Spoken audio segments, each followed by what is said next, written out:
So I say, where the fuck are you? She says, home. Where the fuck are you? And then right as I'm typing, I'm the fuck on In Touch with iOS. Haven't sent it yet. I get this message that's just Yep. So I say, where the fuck are you? Now I hear you back here. Why is it going to there? It's weird. 'Cause I'm dinking around here.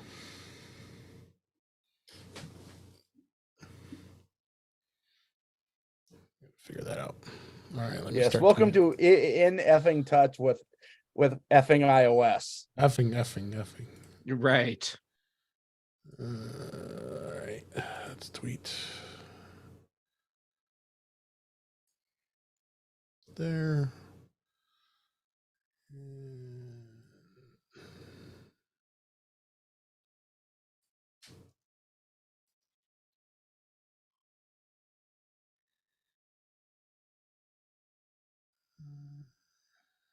I think that'll work. Boom. Boom.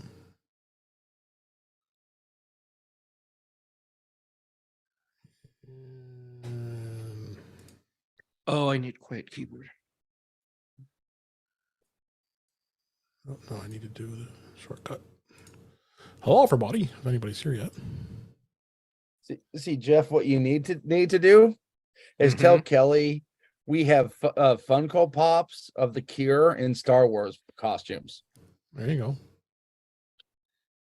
I think that she would literally explode. She might.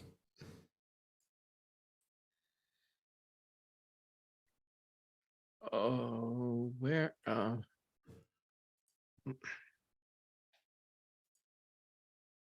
Oh, that's what I'm looking for.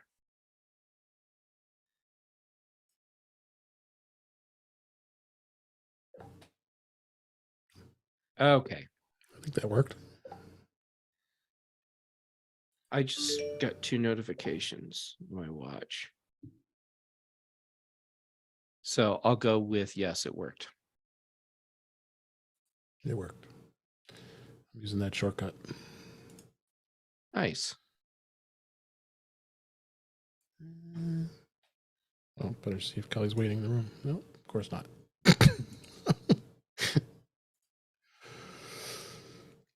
Kelly.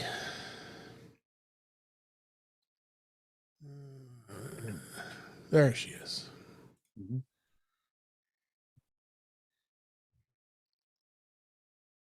Star Wars. What? You said it for the 3rd time, and now I'm here, right? Yes. I said Star Wars. Yeah. You say it 3 times, and now here. Yeah. It's like Kelly's version of Beetlejuice. I came home one night. I think I was out at karaoke or something, and like Empire Strikes Back had just started on TV. So I came home and Mr. Kelly was watching TV, and I walked in, and it's bah, ba-da-da, and I went, "You rang?" Totally appropriate. And he's like, "Yeah, about time you got home," because. All I can say is Strange New World is coming in 2 weeks. Oh, yes, that might have been brought up on the big show today. Of course, I've been so busy that I missed it. It might have. Once or twice. Hella, you're wearing a pint-sized shirt. I'm just feeling old school today. I went and saw Duran, or I went and saw The Cure last night in concert, and tonight I'm seeing Duran in concert. Tomorrow I may well be dead because my alarm goes off at 5:30 no matter what. So yeah. So you can see the Bengals in concert. Not Taylor Swift. No, I'm too old school to go to a yes. Taylor Swift Which by the way, like 60,000 people here for the next 2 days. Yeah. I, if anybody is watching on TV, I'm old school too. If anybody is watching this stream who happens to legitimately have 2 extra tickets for Taylor Swift in Chicago. I know someone who is very, very, very interested in them. Same here. Oh, okay. Nice. All right. Everything is socialed. Well, I should go hit that up then. Let's Yep. see. I'm still waiting for anti-social media. All right. Everybody's in It's like the regular chat. social media, but you don't post.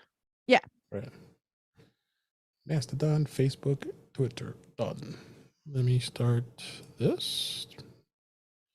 Let me start. Kelly, your response to me Let me start when, this. when I messaged you, Mm-hmm. so you. Well, I mean, the opening gambit, like, what was my response supposed to be? That's why I said True. ditto. But the best part was that you and David collectively had impeccable timing. So, Yeah, because I was, got your message and went, huh? And then I replied to you, and then David goes, what Jeff said. Ditto, what Jeff said. All right. That screen behind me will probably shut off. I should have set that up sooner. That's fine. why plan setting something like that up? Well, I thought about it like an hour You can before the just do show. it at the so last minute. might as well. All right. Playing Let's- ahead. 256 in 5, 4, 3, 2.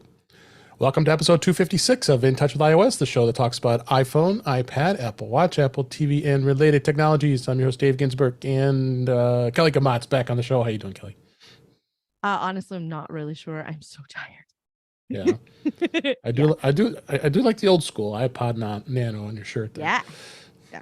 But, this is apparently how I'm affording my rock and roll lifestyle right now, and I I thought will so. absolutely be paying for it later. But yeah, Well, I really am appreciate you being very, here. very, very glad to be back. I'm always excited to be on the show. Yeah, I'm so glad you are here, as well as I'm glad that Ben Raythick's here. How you doing, Ben? I'm glad that Ben Raythick is here too. Yeah. Almost Yeah, as it's glad as me. Nice and toasty in Iowa, like it is here.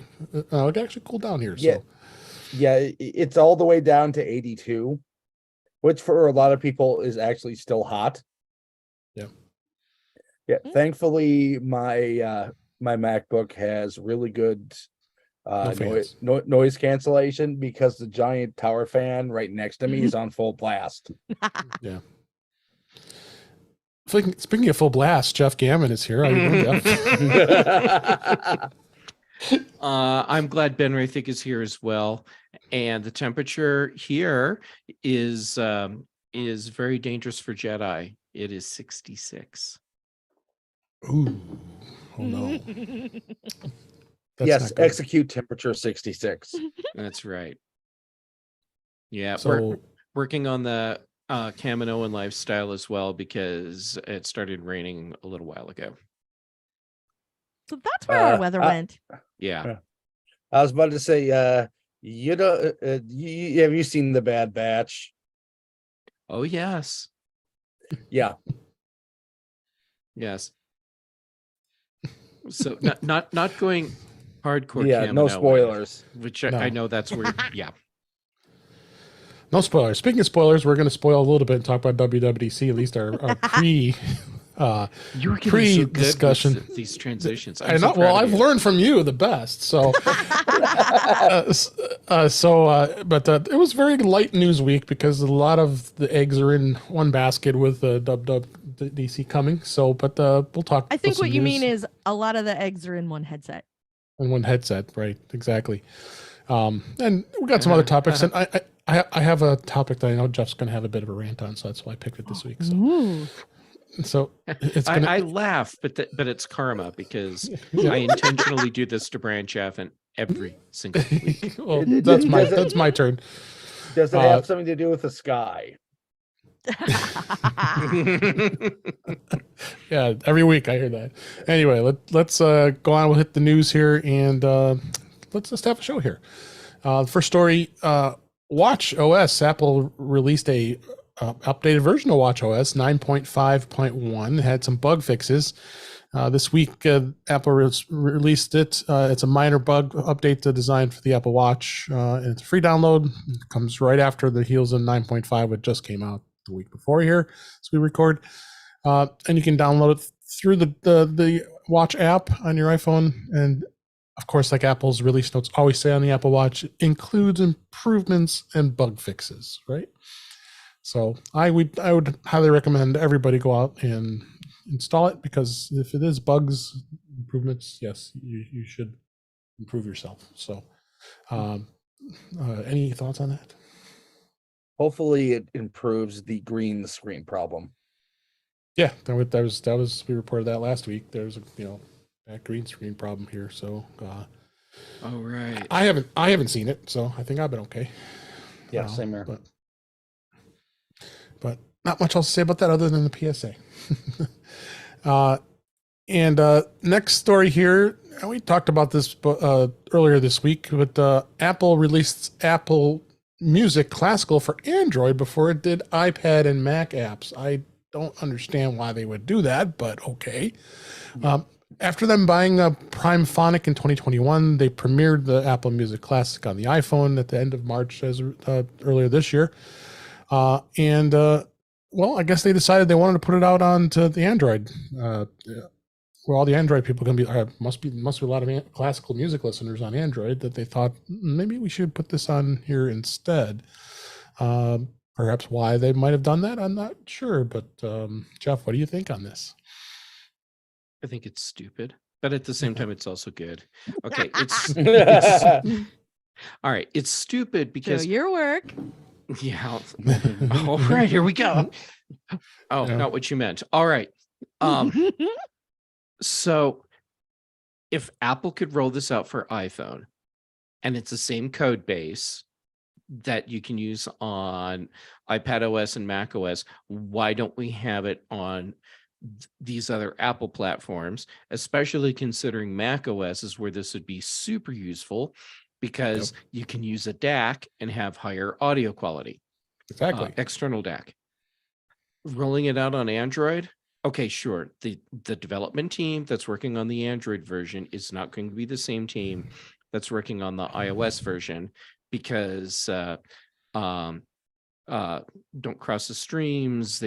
It's not the same code base, whatever.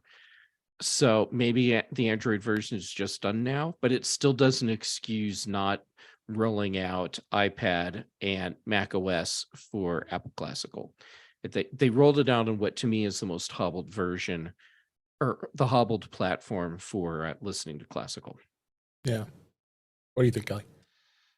Same. My specific use case is that I do not yet, but I would like to use Apple Music Classical on my Mac, because I listen to classical music while I work, because I can't listen to music with vocals. Because hi, I'm Kelly and I will sing along, and I can't listen to words while I'm assembling my own, or trying to think through a problem or whatever. Like, I'm not wired in that fashion, so Yeah, it doesn't work for same. me in any way. So I would very much like to be using Apple Music Classical on my Mac, which is hooked up to a lovely set of Harman Kardon sound sticks, which I know are not, they're not the big impressive speakers on the other side of the wall behind me, but they are more speaker than this has in it, and they are more speaker They're than good my speakers. iPad, and more speaker than my laptop. And I think lots of people are probably in that same position, where I have a little bit nicer audio setup in a place where I'm a little more stationary, whether you have a laptop or you have a mini, you've got some good audio in on it, that kind of thing makes a difference. And so it's baffling to me that they wouldn't have started with like making it available via, on tvOS or on HomePods, where people, where it's possible that's going to be the best audio that somebody has available to them. And why would you not, so I'm very confused by this. I'm glad they're checking a box, but like, I don't think the boxes are in the order that Apple thinks they're in. Yeah. There's Yeah. clearly a piece of critical information we're missing that would make all of this make sense. Yeah. Which, of course, no comment from Apple. My shocked face. Let me show you it. Yeah. Mhm. Yeah. First off, well, in Chuck's Slack, my exact reaction to this was, well, I didn't have that on my bingo card. Right. Yeah. I mean, as far as those boxes for platforms you would want to have this on, Mac 1, Windows 2, iPad 3, iPhone and Android at the bottom of the list. Like, I I mean- understand wanting to have it on mobile, but Yeah. but the other thing that's baffling to me about this is that then it is that to me it feels clear if there's an iOS version and we live in the age of Catalyst Yeah. that Apple isn't even going to eat their own dog food on this. So either they're using the code base they bought wholesale and it started with a Windows Mhm. version or something and there is no Mac version and that was somehow the easier path, or Right. there's some bit of info that we simply like Jeff said, that we simply do not have. But at the same time, like, come on, son. Yeah. The only thing I can think of is that Apple Music Classical does share a code base with the regular Apple Music, and there's going to be some kind of big overhaul for Mac and iPad at WWDC. Yeah, fingers crossed. Ben is Otherwise- fueling my wood chipper hopes. Yeah, otherwise this makes zero sense. I just came up with another hypothesis real quick. And this would play into what's the data that we don't have that would make this make sense. Please Apple stack. knows how much what devices people listen to music on. Mhm. Maybe all their data says the most popular platforms for listening to classical music are the iPhone first and then Android, which to me sounds absolutely crazy. But if that's the case, then it would totally make sense to roll this out for the two most popular listening device platforms that Mhm. they want to support. I could see those as the most popular platforms for music in general, but classical listeners are different, which is why they have their own app. Mm-hmm. I mean, that's the part I'm still confused by, is why it is its own an app unto itself. But maybe Bizarre. Because, we'll I get a mean- wood Step chipper one. this year. This is Yeah. bad. Because in most cases, the original performers of this music have been dead for several hundred years. Mhm. With classical, the arrangement, the conductor, the orchestra, all Mhm. those are important. Yes, Since every performance is going to be a cover performance. essentially, yes. Yeah, you don't see that with popular music or rock. Correct. Oh my God, I never thought of Boston Symphony, Denver Symphony as cover bands, but Oh, there you go. Yeah. Yeah. Yeah. There is cover bands, yeah. classical. It's a fit. Yeah. All right. Next story here. Apple iPad has taken a 50% share of the U.S. tablet market. Half of the tablets shipped in the U.S. in the first quarter were Apple iPads. Tablet shipments dropped 7% to 10.8 million units, but performed better than PC shipments, desktops, notebooks, and workstations in the U.S. Largely driven by Apple's strong iPad performance in the tablet market in the first quarter of this year, 2023. And they go through all the different numbers here as far as the shipments of PCs. PCs are dropping down. But the Mac has been doing relatively good, but it's a big decline, about 28% year over year with the notebooks and all that fun stuff. But they show the data here, and Apple is doing quite well with the iPads, which is good to see. I mean, everybody was disappointed when they did the first quarter earnings call and said that iPads were down, but you know what? I think this was a good thing to see, right? Don't you think, Ben? Yeah, I mean, looking at the numbers here, the majority of the rest of it are Amazon Fire tablets, Yeah. which Totally makes sense, actually. Which checks out. Which I would project at least 75% of those are going to children under 10 years old. Right. There's a reason And- it comes specifically in a kid's flavor. Yeah. So it's Yeah. basically Apple versus Samsung, which has under 20% of the market. And Yeah. I'm actually surprised at Microsoft's, but Yeah. I don't know how they classify the Surface on this, whether it is classified as a PC, whether certain Surface models are classified as tablets versus PCs. Right. That's my We just first need more, question. we just need more data. You don't see Dell mentioned here, and they make tablets too. So does Lenovo. So does many of the PC manufacturers. Well, there is I the guess others. they're lumped into others. Must be others. Yeah. Yeah. Maybe they should just give all the money back to the shareholders. Yeah. Wondered when there you we'd go. get there. Yeah. So keep buying those iPads. Maybe we'll have some more excitement this year. Maybe some new models. We never know. I just want to point out for one brief moment, because it was a long time ago when people first started talking about this. It's Jeff, actually, I think you were on the Tua Talkcast with me when we had this conversation about the tablet and what I it is was. and what it means. And Apple, well, Ben, you were always there. That part went without saying.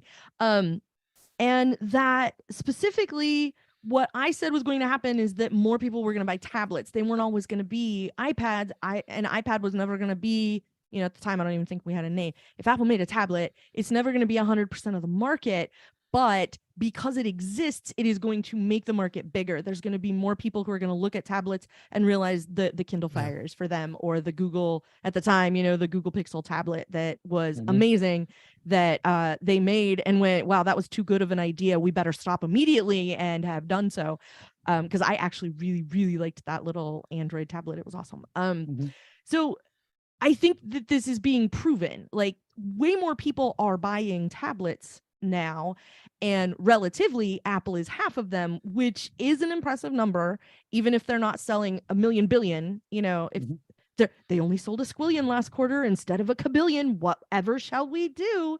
But I think it's proving that there is a place for a tablet in most people's personal technology stack. It's proving that there is a viable market for that there are a lot of ways to use one. If you look at any other tool that people use in the world, like, virtually everything comes from more than one place. Like, not everybody uses the same hammer or tape measure or microwave or whatever. And this is the same kind of thing. And so I'm just very glad that I called it a very long time ago, and it turns out I was actually right about a thing, because I am infamous for being spectacularly wrong about a great many things, and I never feel bad about it. But in this case, I was right, and I'm feeling very good about that. Yep. Just another PSA here, real quick here. If you're running Windows, God help you if you are, You're on the wrong show. That's the PSA. If you're running Windows, you should listen to a different podcast. But there are listeners out there who have their iPhones, but they insist on keeping their Windows machines to support them. But make sure you update iTunes, because it has a pretty serious security vulnerability. Apple released this on May 23rd, just last week as we record this. And it's 12.12.9, and does fix an issue that could allow malicious apps to gain elevated privileges to install malware on a Windows machine. Well, that would be really bad. So I don't think I have to say much else other than make sure you update iTunes. Sleep tight. Yeah. Yeah. It is available standalone, or you can actually go into the Windows Store and download it too if you so choose. But that's all I have to say on that. Just a PSA. Yeah. And then next story, T-Mobile has their home internet, which actually is a very good service, and I did try it out, and it was kind of unfortunate that we've got lots of great towers here, but for some reason the towers that are here just aren't giving the good enough speeds for me anyway. Work in my home, but a lot of people are saying great things about how their speeds are, 100 megabit, which is more than sufficient for most people. I introduced it back in 2021. And then their app only showed basic signal strengths, and there was a real bit lacking in accessing the gateways. But now they revealed some new features on their home internet, including 3 main gateway models, in addition to some customizable options. There was no way users could see what bands were connected to the network. And there was a new app called Hint Control that allowed the user to easily view every statistic available about their internet connection. I don't think many listeners would really care less about that, but Mhm. but including the signal strengths, because if you're on a 2.4 gigahertz or the 5 gigahertz Wi-Fi, you want to be able to see where your strength is. That So matters, yeah. so they have an app available in the Google Play Store. It's also available on Windows, Linux, and Mac, and iOS through GitHub. Now, Ben, you were just exploring that pre-show, and you said that there was you had to crawl a little bit to find the download and install, right? Yeah, you have to go under releases. I hope Christina Warren isn't watching this because I don't think GitHub has the most user-friendly interface. Sorry, Christina. I Well, better you tweet gotta- that out right now. Yeah. Yeah, I'm sorry. I better but- send out Mastodon. Excuse me. When you have to go browse for stuff, sometimes it's hard on. It on is. GitHub. Yeah, it's definitely something I'm going to take a look at. I Mhm. do have the iPad version of the app installed on my Mac. Mhm. And it is extremely limited. Yeah. But so anything that'll give you kind of extra features is very nice. But I will preface this. This is not an official app from T-Mobile. Right. This is a third-party app. So And Mm. make of that what you will. developer community GitHub. What that tells me is that T-Mobile should be pretty embarrassed when Yeah. the community has to get together to build an app for their service because they couldn't create one that was usable. Well, I mean, it's usable. It's just more for my mom and less for me. Yeah, that's a problem. Yeah, I don't think your mom would probably go too well with that app. Any other thoughts before we move on? All right. Interesting story here. I don't know if any of you have signed up for your Apple savings account through the Apple Card. Users were complaining about delays withdrawing money. That's a problem. Yeah. Apple Card customers who have opted to create the high yield savings account through the Goldman Sachs has been experiencing some issues withdrawing their money, according to a report from the Wall Street Journal. Multiple customers who had transferred thousands of dollars of their Apple savings account have had to wait weeks for money transfers in some cases. And some customers have also had money disappear. Oh, That's a problem. Yeah. it says Kevin Smith from Minnesota, for example, attempted to transfer $10,000 from his Apple account to his U.S. bank in mid-May, but Goldman Sachs would not complete the transfer. So they went through and had some discussions with the U.S. bank. The U.S. bank says it's not our problem. It's Goldman Sachs got to figure this out. But I guess their response is because majority of customers haven't had any problems, and it was excellent beyond their expectations. But they're looking at fraud too, because if we know $10,000 is usually a threshold when people, Mhm. it's like, where did that money come from? Did you pay taxes on that? Yep. Mhm. So just be aware of that. But I'm loving it because the first month I got a nice sweet 4.15% interest on that, and then you don't see those kind of return on your investment for an interest, Mm-mm. is simple interest. So Kelly, you gotta go get it. This is I pretty guess awesome. apparently, yeah, 4%. That is for a plain old savings account. That's pretty impressive. But It's unheard apparently, of. I need to not put a lot of money there because if I ever want it back, apparently Goldman, no, it's I up to think- Goldman Sachs. No, I'm kidding. I think it was a bug. Yeah, I hope so. Because mostly because that kind of thing can escalate really quickly. So Yeah, they don't want the bad PR. regulatory Silicon Valley things. Bank. Yeah. yeah. Yeah, it's Yeah. not like we haven't seen a bank in Silicon Valley, that completely collapsed under its own weight. So I'm still it's still interesting. I just haven't had a chance to spend a little time and see how I feel about it. So Check So her yeah, out. that's what'll happen. Yeah. We've talked about it when it came out, and it's I know. it's pretty awesome. it does sound You appealing. guys, Ben, you set one up too? I do not have the card. Oh, you don't. That's right. You don't have the card. Okay, so you can do it. Yeah, I'm waiting for a Apple checking account. There you go. We'll I see think if that you're going to be happens. waiting a long I time. was gonna say you're So waiting a do long I. time. So just I think you'll be driving your Apple car to the Apple bank before they Oh. will give you an Apple checking Yeah, to get an Apple Mhm. cashier's check. yeah.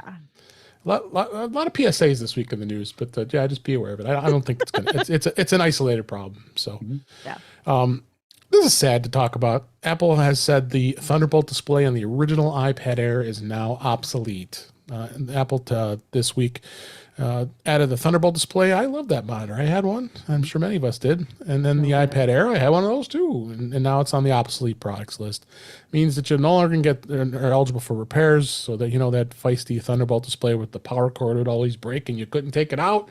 And other hardware services won't be available anymore. But the Thunderbolt display was introduced almost 12 years ago, so that's a long time. Yeah. It was a 27-inch screen, 1440p whatever resolution for that time. It was pretty awesome. Even had the camera built in for the time. It was great. The iPad Better Air, of camera course. that's on their current display. Yeah, exactly. Same camera. Yeah. Yeah, exactly. And then Maybe the better. iPad Air, that was the original iPad Air that was discontinued in 2016. So that it's just say see you later. That's all I could say. Yep, the iPad Air was a pro of its day. It was. I liked that iPad when I had it. Yeah, it was a great machine. It was a good model. Yeah. So last story here, I just wanted. This is actually more of a. I really like this guy. This is the Apple, basic Apple guy. He's got a great little blog, and he just in anticipation. So we'll be talking about WWDC 23 here in just a little bit. He has some schematic wallpapers of the iPhone 14, 14 Pro, 14 and 14 Plus to the 14 Pro and the 14 Pro Max. I happily put it on my phone. Look, it looks pretty there. There's the bar and everything. It's It's super cool. So it's got the schematics of an actual internals of your iPhone. So support him. Give him a tip. I think that's fun that he did that and created some. You always like to have some different wallpapers. So He regularly does different wallpapers for stuff, kind of whatever the inspiration strikes or whatever. And just this one in particular really did stand out. Even amongst those, because his are always fun. So, well, he thinks it's he's got one for Mac. It's the OS X Rancho Cucamonga. that they might call that. Might be the next iteration. I would tend to doubt they would call it that, but yeah. who knows? I have subscribed to my friend John Welch, who said he wants them to call it Compton just so that the music at the event will be off the chain. And I'm like, this is the right answer. Yeah. Yes, Yeah. Dre will appear. Yeah. Wouldn't that be amazing? Oh my gosh. I mean, they know a guy. They literally already know a guy. That's true. They do know a guy. Yeah, they paid him a ton of money. I know. Yep. So, stories for this week and topics. Apple did seed the second betas of iOS 16.6 and iPad OS 16.6, and they to the developers. It was on Wednesday, and then on Thursday, which is today as we record this, the public beta came out. Because Ben made me aware that it just came out like literally hours after we started the show. That the public beta is out too. So if you're dabbling in beta, check it out. I gotta have a feeling this is going to get released pretty quickly here. So we gotta definitely get that going and get this done, because I'm sure the people are going to want to be on this and do that. So any thoughts on how the beta is working? I think it's been fun. No event. Nothing really exciting. Beta 1 has been pretty good. Nothing much has changed. I'll be curious to see beta 2 just as soon as we hop off the podcast here. Yeah. I already have the red notification on system prefs. Okay. Any thoughts on that, Jeff, with iPad? Nothing out of the usual. I haven't noticed anything with either iPad or iPhone. I have it on. I have noticed nothing with it, which to me is actually a good sign. Yep. Yeah, So install it, and the only true difference I've been able to find is that the version number, when I check that, it's updated. Yeah. Well, We'll, I, we'll- we'll I, s- we'll see. I would suspect there's probably something at WWDC that they're going to talk about that's going to be in 16.6, which is why Yeah. there's literally been no changes otherwise. I mean, the question is, will it get released to the public before WWDC or after? No. It'll be after. Yeah, I mean, beta 2 is going to be the one we have during the keynote. Okay. We're not going to see beta 3 until probably after the State of the Union But everybody's going to be itching to get or iOS State of the 17. Platform. Yeah. So, Mhm. so it's going to be interesting. WatchOS 9.6 came out, and tvOS 16.6 came out. So, as we always say, nothing exciting on any of those. And then iPadOS, of course, 16.6 is out as well. I'm totally going to interrupt the flow of the show for a second because I have to share this. Okay, So good. I muted my mic because I had a big allergy sneeze, and I just got an alert on my Apple Watch for Mhm. loud decibels.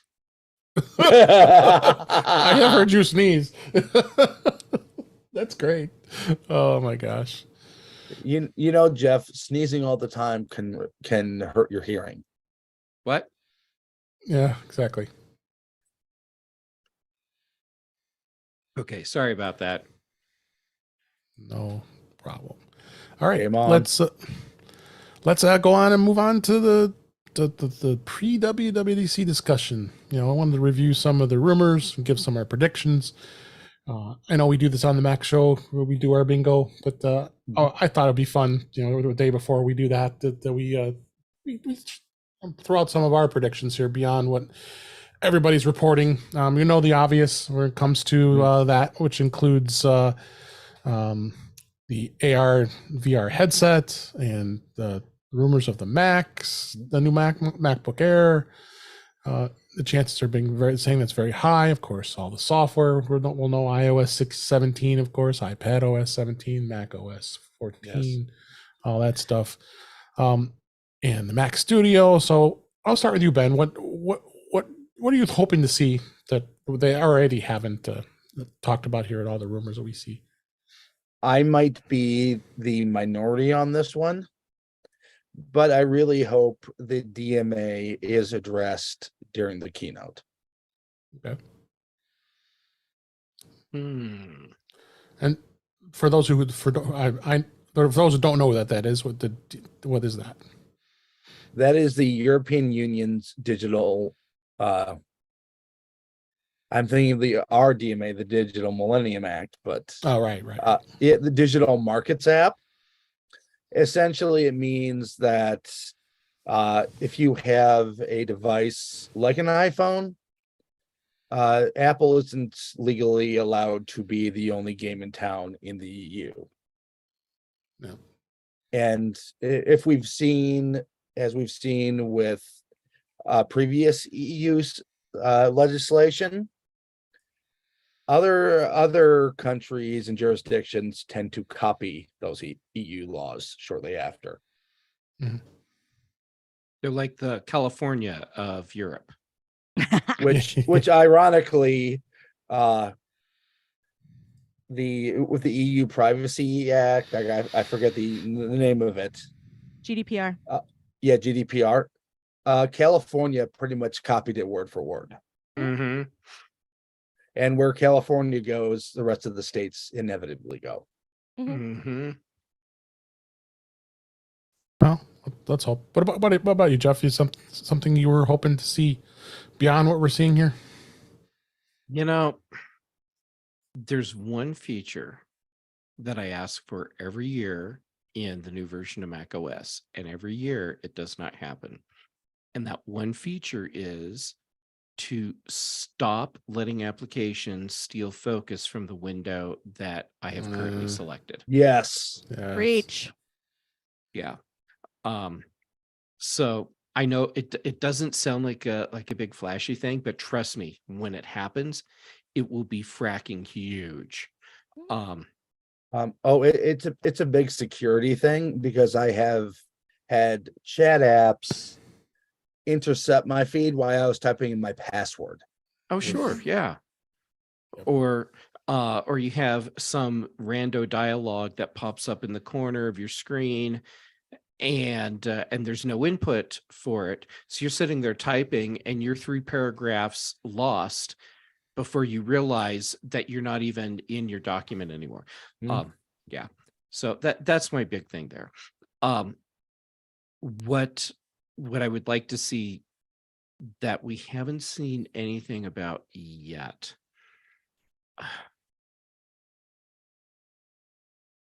Totally going tinfoil hat on this one. Yes. All right. So Yeah. I was going to say, Jeff, you are in the presence of the proprietor of the House of Crackpot Theories. I am, which Yes. is why I prefaced that just to make sure Kelly wouldn't miss any of this.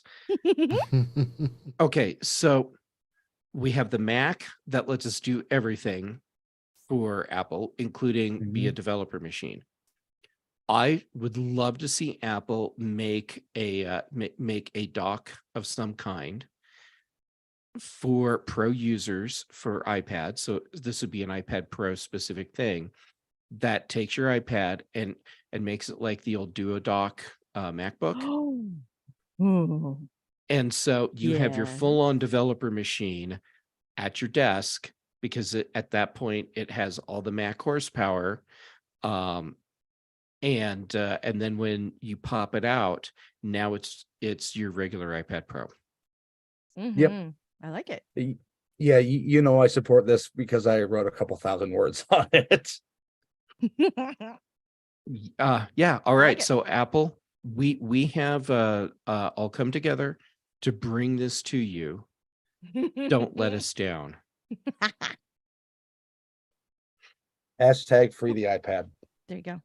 Yeah. By chaining it to a desk. How about you, Kelly? I know that like lots of people always want like really big things, but I want really small things. I want what I was used to call the Snow Mountain release. You know, we got Snow Leopard, we got Mountain Lion. I want that for every operating system. I want all of the actual resources this year to have been focused on the headset, and so everything else is fit and finish. Let's spend an afternoon of engineering time and fix dialogue boxes that pop up in the corner and how those notifications are so irritating unless you bust out the terminal and go type some magical default right commands to make things behave the way they should on a Mac. Having somebody with the sensibility from the notification center on iOS actually be part of the team that helps make this happen on a Mac. I would like if they would completely give system settings a do-over and have it stop being twice reheated garbage and have it be something that is logical and reasonable and useful, because people spend way more time there than I think anybody thought, and nobody thought they spent as much time there as they did until it turned into a disaster area, and like everybody has to live with the fallout. I'm not saying it should not have been changed. I'm not saying it should not have been updated. I'm not saying it could not be improved. This was not an improvement. You did not give me something better to replace the adequate thing that I already have. You took the adequate thing I have, you put it in a blender, and you gave it back to me like you're on the Blend Tech YouTube channel and not like you are an actual company with world-class developers who work there. So this is my beef. I want things to be a little bit better. I want watch OS notifications to fit on the screen. The screen keeps getting bigger, but the notifications still don't fit. The dismiss button or the clear button is always, you always have to scroll. Why do I have to scroll, Apple? You keep making the screen bigger. Give me a button that fits on the screen. You know precisely how big that screen is. You know precisely to the pixel how big your notification is. Why don't they match? Why am I the only person who seems to know this and is bothered enough by it to say it out loud? I feel like I'm out here shouting in the wilderness that I'm the only person who seems to realize you have to scroll every time you dismiss something, and it drives me up a wall. So I want there to be little small things. I want the people who said, you know, the registration card when you lick the flap and send it back for an Apple computer, that should taste like apples. I want those people to be the ones making the decisions again. People who actually used something and went, this is a thing that is useful, but we can make it fun. And I want them to be the ones that are making the decisions, because that hasn't happened in a while. And you can make those decisions in very small ways for the amount of engineering it would take, the amount of code it would take to have such a massive, massive impact on everybody's lives. If you got a handful of developers together over a couple of days with a couple of pizzas and a couple of Sixers, I promise you they could hash out something better than the nonsense that we have in the settings app now, than the dialogue that doesn't fit on the screen. Like, those little small things make it really irritating to interact with my technology. And I interact with my technology a lot. And I really want that to be better, because it used to be better. And I'm not saying that because it was old, because it was slow, whatever. It used to be a sensible way to look at things and interact with things. And it's not now. It doesn't look like anything else. It doesn't operate like anything else. All these things are different. It's like everything has gotten demonstrably worse. It's not like it's different and it's better and I'm just mad that it changed. I'm not mad it changed. I'm mad that it's not even as functional as it was before the update. I'm gonna get off my soapbox now. Okay. So it's like we said, I think the AR VR glasses is going to be probably stealing the show. MacBook Air 15-inch screen, I think that's going to be pretty exciting to see that. Been rumors also on the Mac Studio potentially getting an M2 Pro and M2 Max update. Who knows? The Mac Pro might actually come out. We don't know. That's possible. They obviously aren't going to be talking. Doesn't seem like they won't be talking too much about iPhone or iPad as far as that comes out, because they always save that to the fall. So. But you know, iOS 17 is going to be the next iteration of iOS as well as iPad OS. So it'll be interesting to see where that goes. And I want to also we're going to be covering it live. We're going to be covering it live. Actually, Jeff and I will be on for Mac Eyes Only coming up next Monday to do a reaction time episode like we always do, which is great. So we'll have fun doing that, as well as we'll definitely be covering a lot of this. We're going to be covering a lot of this as well when it comes to all the changes and stuff that'll be going on. So, we're definitely going to be doing something to bring back all the great stuff that's going to be happening at WWDC this year. So, Kelly, I know you just left a note. If you need to drop, we surely understand. So, or did you? Well, we'll see. I don't know when. I'm not sure when I actually am getting into. Okay, sorry, I misread that, yeah. But good. We got to keep you on here. It could be. It could be at any moment. That's what I'm saying. Okay, well, go ahead, and we'll let you go when you got to go, and appreciate you being here. Yeah, we'll definitely be talking a lot about it next week, and we got a special show actually coming next Friday with the Patrice and a special guest I'm not going to announce. That's going to be coming as well. So, we'll be recording on Friday again, so we can make the time for Patrice to come back on the show here. So, Jeff, you put this rant on this earlier this week on social media, and I thought it would be a great topic to talk about. I hope you don't mind, but the Apple TV app, it's unified. Yeah, it is unified to a point. They unify all the streaming services. They do all these other things in one place. And why can't they do it with the Apple Books app? I agree with you. The Books app. There's so many other services out there like Libby and the Nook and the Kindle and so many others that aren't even mentioned here. So what was your thoughts here? Or do you think Apple would even consider doing something like this for the Books app? I would like to think they would consider it. It's all about giving us the best user experience possible. And right now, the best user experience for ebooks is not where did I where did I buy that from? Which app do I need to go look in? And Mhm. what triggered this was I had picked up an ebook through Barnes and Noble, Yeah, then for the Nook. but they what they don't tell you when you buy an ebook from Barnes and Noble is that you're buying specifically for Nook. They just say you're getting an ebook. And in my mind, I was thinking, when do I get the link for it? It's not in my downloads folder. And then eventually I was like, oh, wait a second. This is Barnes and Noble. They do the Nook thing. Yep. They probably didn't tell me. But at this point now I'm looking to figure out, where do I even have the Nook app installed? And then I'm thinking, wait a second. So I have the Nook app, I have the Kindle app, I have Libby, I have Amazon, I have Apple Books, so I guess Amazon Kindle. So I have these, probably a couple others. Oh, Comixology.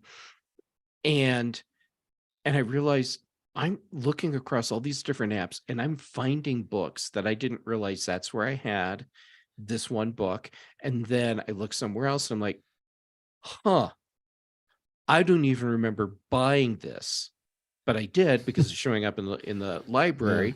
Right. And it's a horrible experience. Why can't we have a unified experience for all of the ebook type content that we're getting, just like we can do for the Apple TV app? And yes, I know there are glaring exceptions there and a lot, but that's based on the content providers not playing nice.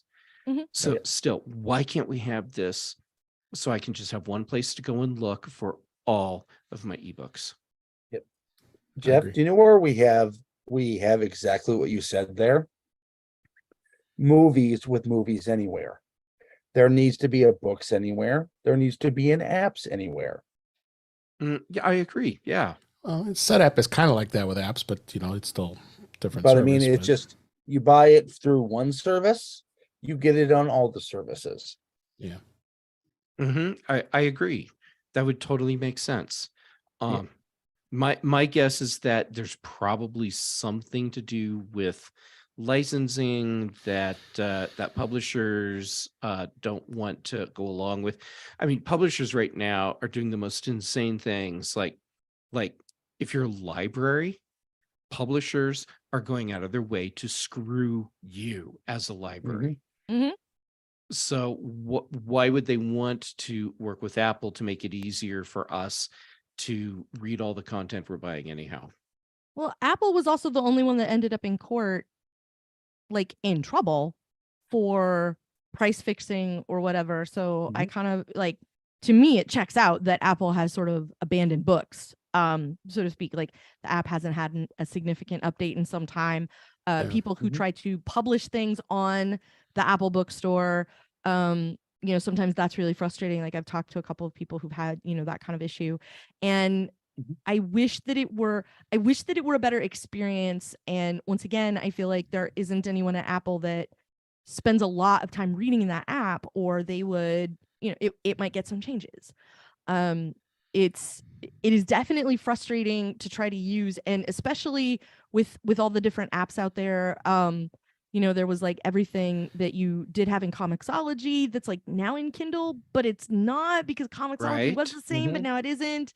And whatever happened to your Dark Horse comics? And if you get anything that's not a Kindle formatted file, like what do you do with it? And you can't really put anything like, anything over 50 megabytes that's a PDF file. Like it's really hard to get it on your Kindle device in the first place. And like if you're reading anything with pictures, it's really easy to get up over 50 megabytes very, very quickly. And like there are a lot of limitations there, and people who read a lot are crashing headlong into these hurdles all the time.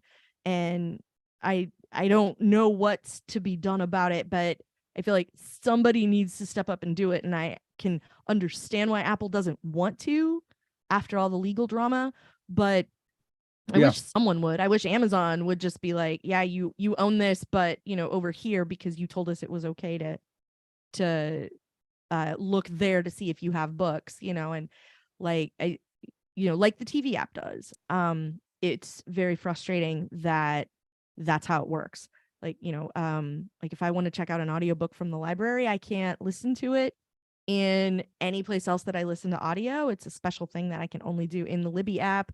But Overdrive has movies, and that's a different place where you can also sometimes get books and and it's frustrating, it's confusing, and that kind of stuff. Like, I want to buy the things, I want to pay for things, I want to I want to support the people that I like, and it is just getting so hard to do so.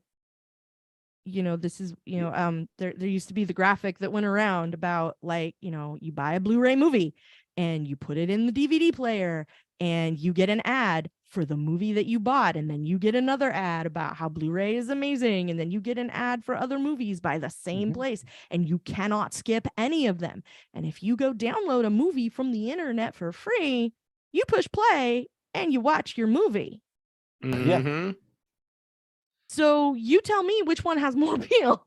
And it's getting really tempting to not buy books anymore when this is the landscape that we all have to deal with. Yeah. I miss the days of unified apps, meaning, like, you remember back in the day, iChat, you could just sign into all your Everything. different chat accounts. We had ADM. Anyhow, I miss the days when we can have a single app where all of the content that across all the different services was unified into a single place for us. Yeah. I mean, was the irony of the Apple iBooks antitrust case, it was one of the few times where the Sherman Act was used to uphold a monopoly and decrease competition. Yeah. And afterwards, it has had a profound negative impact on books as a whole.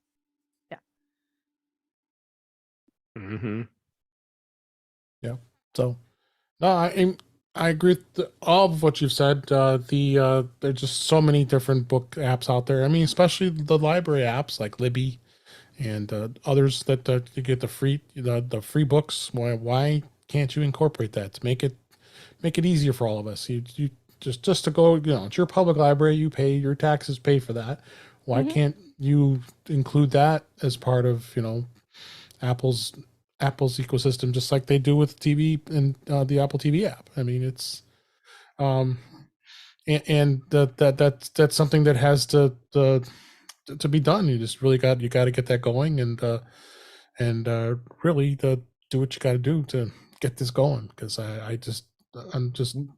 it's really surprising. Speaking of going, thanks for being here, Kelly. I'll let everybody know where they can find you. Pleasure as always. You can find me on Mastodon, where I'm Verso at mastodon.social. And occasionally you can find me here. You can also occasionally find me over on Chuck Joyner's Mac Voices Live. And it's been a blast. And I'm always excited when you invite me back. Thanks so much. Appreciate you being here, Kelly. Bye. Let's hope Apple thinks about this. You don't see too much discussion about this. I thought this was something that would be good that we cover and see where things go. Now that we've talked through this, I'm wondering if I'm in the minority with having books across multiple ebook services. And like most people, they have a Kindle, they have a Nook, and one or the other, and then that's it. And they just get all of their ebooks through the one device. Right. Yeah. I mean, to be perfectly honest, it's so broken that I don't buy books anymore. I rent them through my library on Libby. Yeah, Libby. Yeah. Yeah, might as well. You might have to wait a little longer, but that's okay. Yeah. I was actively buying a ton of books before the antitrust judgments, But after that, just everything got so broken that, I mean, Kindle does not have a good experience, and that's the default. Mhm. Yep, sure is. So, well, we'll see what happens. We'll see where it goes. There's definitely something we talk about if this ever comes up. And like I said, I haven't seen too much of this discussion. I thought it'd be just good something we talked about here. So, so why not? It's definitely something that, we got to look for. So, so we're getting close to the end of the show here, and I thought we had some great conversations. We're gonna have a lot to talk about next week. I hope everybody will look forward to that, and with our post WWDC coverage, and definitely tune in next week to listen to all that fun stuff. So, but before I go, I want to make sure we tell everybody about MacStock Conference and Expo. That's happening July 22nd, 23rd. It is it's getting closer, like 6 weeks away. It's crazy here as we record this. So go to MacStockConferenceandExpo.com, and you can see myself and Jeff Gamet. Brittany Smith is going to be there for the first time. Check her out on Mac Voices. Chuck just did another Road to MacStock episode and just interviewed her, so she'll tell you all about what was going on and what she's talking about. Allison Sheridan and so many others are going to be there. So come join us with all the fun here. We got links in the show notes for how to get tickets, as well as the speakers link to tell you the entire cast of characters that'll be speaking at the conference. You also got a bonus. Barry Falk's going to be doing the Midwest Mac barbecue at his home. He did that for the first year in 2015. He's bringing it back. So we're going to get all our friends, and everybody's welcome. All you got to do is say, Barry. And that link is also on the website there. You can send him off. He just sent off a newsletter just to make sure he knows who's coming. So we'll have a blast there. Who knows? We might even do a podcast from there. You don't know. It's going to be fun. It could totally happen. Yeah. There will be a target-rich environment. Yes, there will. With podcasters. Yes, there will. So I remember vividly when I was there for the first year and just kind of watched in awe before I got where I am today here. So, but come check it out, MacStockConferenceandExpo.com, and we'll definitely look forward to seeing you. With that, let's go ahead and wrap up for this week. That's a wrap for this week. Please send your comments, questions, and suggestions to our email address, which is feedback@intouchwithios.com. You can follow us on Twitter @intouchwithios. Support the show by buying me a coffee at intouchwithios.com/coffee. We would really appreciate it. You can become a patron of the show by going to patreon.com/intouchwithios. We have 2 tiers available to support the show. We would really appreciate it. Make sure you like, share, and subscribe, and you'll be notified when we live stream our show, which is on Thursday nights, usually at 8 p.m. Eastern, 5 p.m. Pacific, on our YouTube channel, which is youtube.com/intouchwithios. We had Cletus in the chat room. I appreciate you being in the chat this week, Cletus, and that's we always have a ball when everybody comes in and chats with us while we're doing the show live. Also, you can go to our In Touch with iOS magazine on Flipboard, where many of the topics we discussed are flipped into the magazine. The link is in our show notes. You can subscribe to the show in your favorite podcatcher, including Pocket Casts, Overcast, Apple Podcasts, and many others. But better yet, go to our website at intouchwithios.com, where all the links to all the ways to listen to us are there. And I am Dave Ginsburg, and you can find me on Mastodon at DaveG65 at Mastodon.com, .cloud. And you also can find me on Twitter at DaveG65. Jeff Gammon, as always, thanks for being here. Where can people find you? It's always great to be here. I have so much fun just hanging out with all of you. All right. So social media, Jay Gamet on everything. Look for me on Mastodon and Instagram. That's where I'm putting stuff. Then shows Tuesdays. Chuck Joyner lets me on Mac Voices Live with both of you. Then Thursdays, I am your interim host on the big show on the British Tech Network. Then here again with both of you, Thursday evenings, In Touch with iOS. Then back to the British Tech Network on Friday mornings. for the Mac show. And then typically sometime on Friday afternoon, Brian Chaffin and I record the Context Machine. Thanks. Dave and I aren't. Yeah, Dave and I aren't on that one. Yeah. True. Yeah, that's I did get a shout out though. Thank you, Brian Chaffin, for your shout out last week on the show on the Context Machine. I appreciate totally that. deserved. And yeah, and to me, Context Machine is a great show because we can have topics where I just push Brian's buttons all the time. And that's It was a always good fun. last week was a good one. Good listen.